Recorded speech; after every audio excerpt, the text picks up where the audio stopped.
Hey everyone, let's just get right into today's deep dive. We're looking at the recent dramatic developments on the bold and the beautiful, specifically the events from February 19th, 2026. Right, and we've got a really great stack of articles from SoPub to break down today. Yeah, and the mission here is really to unpack this complex war between safety and autonomy, because you know that phrase, love to death. Oh, absolutely. I mean, usually it's just hyperbole, but But looking at Eric Forrester here, it feels completely literal. it really does. The sources describe this incredibly tense scene. Eric is sitting in a room surrounded by quote-unquote caring individuals. Right, his family. His family, yeah. And on paper, it looks like a support system. But in reality, it plays out more like an interrogation. He's totally cornered, She tries to speak his mind, right, to assert some control over his life. and he just crumbles. The pressure is too much. His heart starts racing. He's gasping for air. It looks exactly like a heart attack. Someone actually calls 911. But the reporting clarifies it was a massive panic attack. And the irony is just dripping here. Yeah, the exact people trying to protect his health are the ones who triggered the health scare in the first place. Exactly. They were suffocating him in the name of saving him. But it wasn't just the family pressure in that room. Right, there was a root cause, a massive secret he was hiding. He was secretly working as the lead designer for Katie's new fashion house.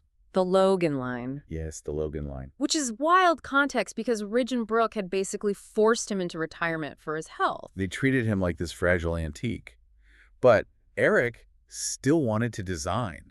He wanted to be somewhere he felt respected. Yeah, he wanted to feel useful again, but then you add in what the sources call the Bill factor. Right, Bill Spencer.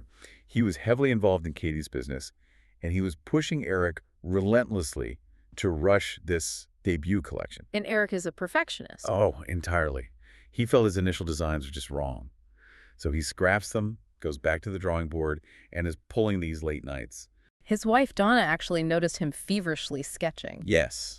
So you combine the secret job, the guilt of hiding it, Bill's pressure, and his own standards. It was a complete pressure cooker. That's what really exploded in that living room.